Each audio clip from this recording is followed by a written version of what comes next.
This story is crazy. A pizza delivery guy foiled a kidnapping attempt, almost accidentally. You have to listen to all of this, it's mad. If you enjoy this story, don't forget to like and subscribe for more tales. I deliver pizza and I'd been having a really busy night, non-stop back and forth, without any time to even pause and take a leak. I'd been so busy that I wasn't really thinking about bathroom breaks. But we're also going through a bit of a heat wave in our area, so I've been drinking copious amounts of water. All of a sudden as I was driving to this particular delivery, the urge to go hit me. Like, things went from 0 to 60 in an instant. Thankfully I was close to the customer so could get this one over with quickly, or so I thought. I pulled up to the house, and it was an area I'd delivered in before, so I could immediately see that something wasn't right. All the lights were off in the house, not even the glow of a television or anything. It was extra apparent because the streetlight closest to the door happened to be out of order. And on top of it all, the block was dead quiet.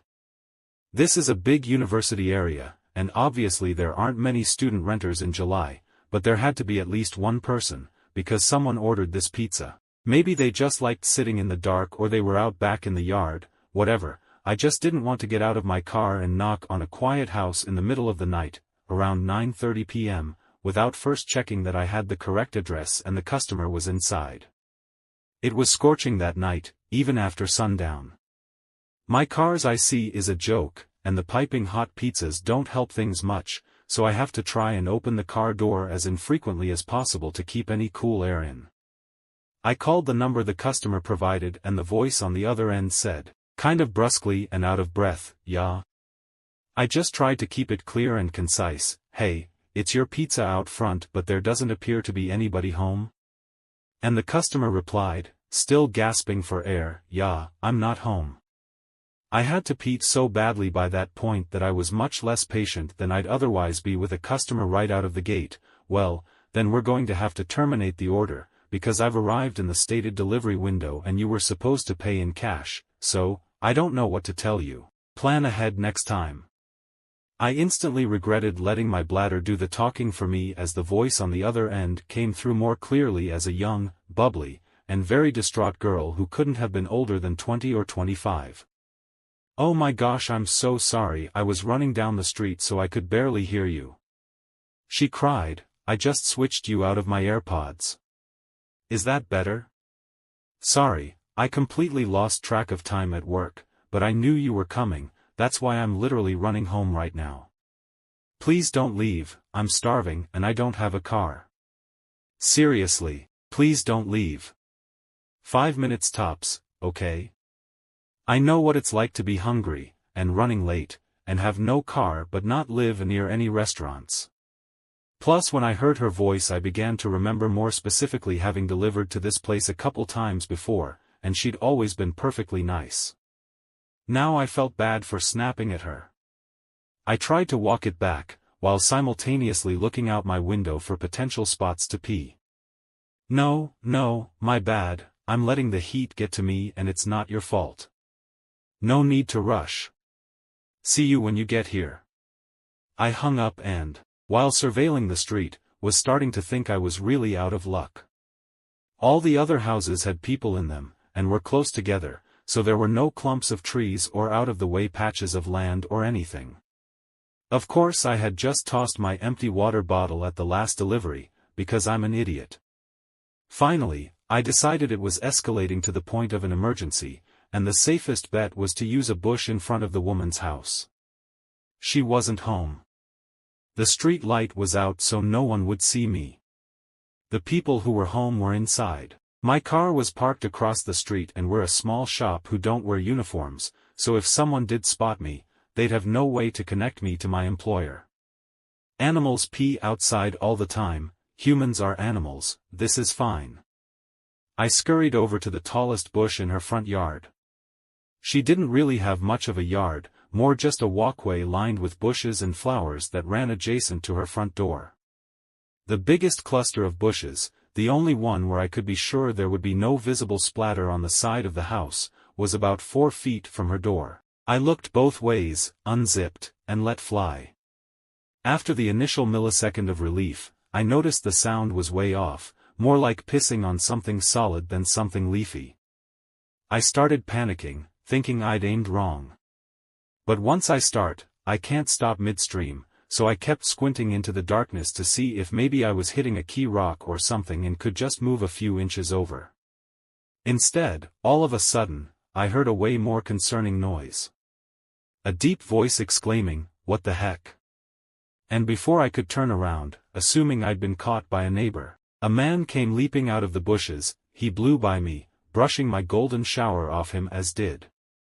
He spit pretty emphatically on the ground, so I think I might have beamed him right in the face. I didn't see where he went after a few paces, but, though this next part is kind of a blur, I do think I remember hearing a car screech out from a bit further away after a minute.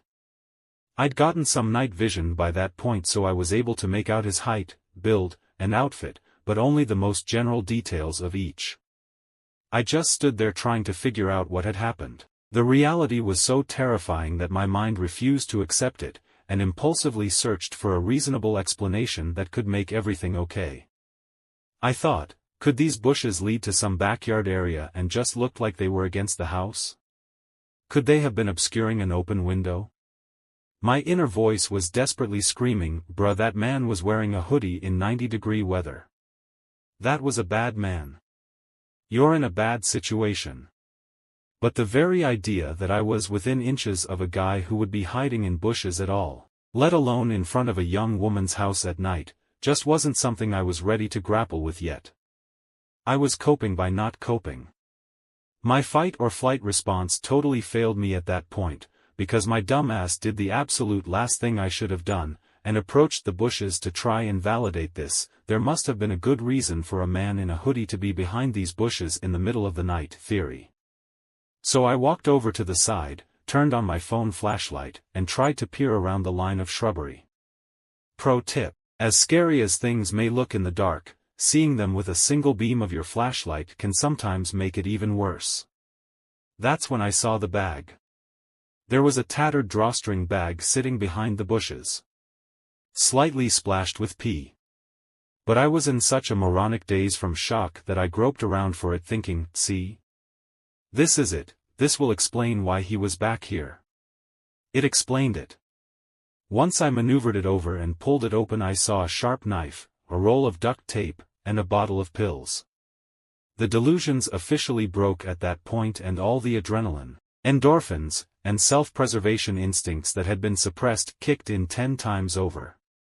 I became whatever the opposite of dazed is. More laser-focused than I have ever been in my life, with one singular goal: get back to my car. I dropped the bag, booked it across the street, got in my car, and slammed the pedal to the floor before the door was even all the way closed. I went as far as I could as fast as I could until I hit a red signal. Then I pulled off to the side and realized I shouldn't be driving any more than necessary in the condition I was in. I pulled into the parking lot of a 24-hour drugstore and took a breath. I was finally calm and coherent enough to zip up and formulate a plan of action. My first lucid thought was, who do I call first, the police or the girl whose house that was? I thought about it for what couldn't have really been more than 10 seconds, but felt like an hour, and decided, okay. I am in my locked car with the engine running.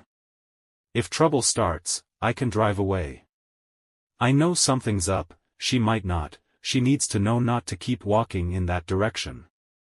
But as I was dialing her number, it occurred to me, what if there was no girl?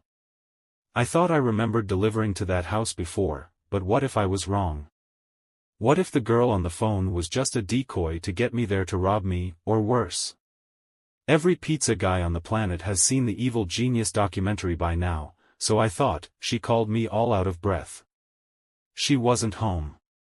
The whole thing was off, can't risk it, I'll start with the cops.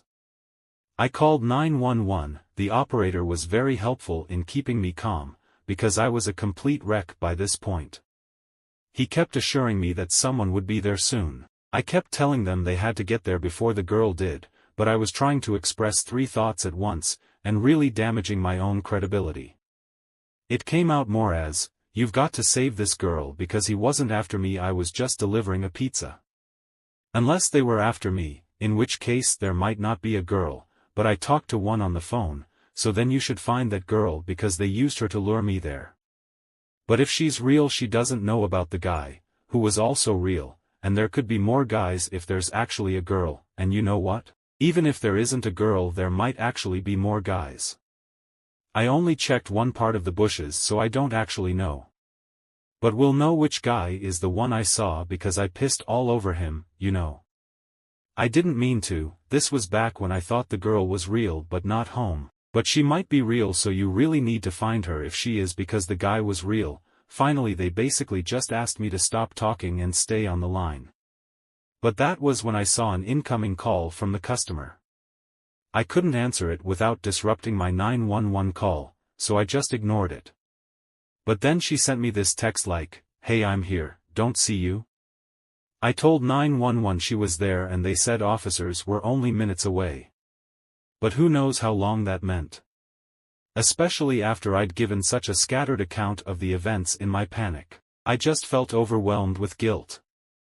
Because my rational mind said the odds of her being a decoy girl for some large scam targeting pizza guys were low and the odds of her being the intended victim of a predator were high. So I put my 911 call on mute, where I can hear them but they can't hear me, and turned back, heart absolutely pounding out of my chest, compulsively muttering swear words the entire way.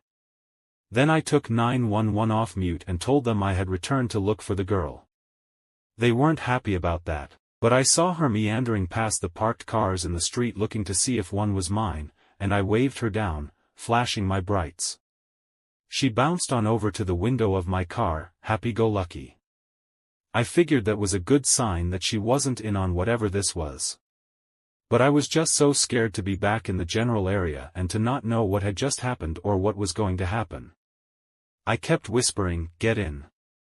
Get in," and she was like, "Get it? Huh? Oh, you want me to get the pizza from the back?" I didn't want to make the same mistake with her that I had made with 911, so instead of trying to tell the whole story, I stuck to the bare basic facts. There was a man in your bushes. I'm on the phone with the police. I don't know where he is right now. Please get in the car so we can lock the doors. I was barely able to get even those sentences out, and I was shaking like I'd had 10 cups of black coffee. I held up my phone with 911 on the call screen to verify it for her. I thought that was why she got in the car with no further explanation, but it turns out that wasn't entirely it. "You still there? Is she with you? Are you safe? Is anyone else there?" 911 kept checking in, not knowing who the third party I was talking to was.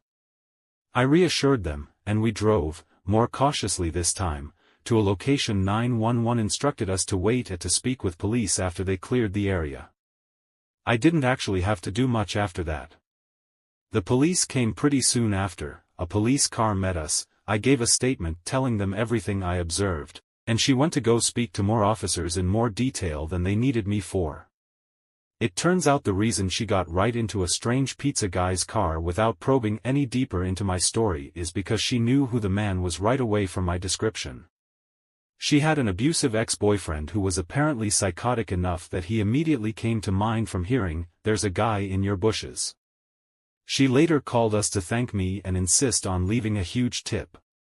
I wasn't there when the call came in, so the kid who answered didn't know to refuse to accept the money, but the manager already promised the next time we see her we can load her up with enough "one free pie" cards to last a lifetime.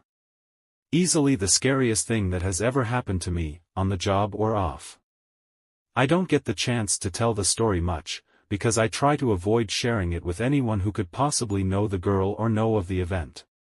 But I'm still not the same since.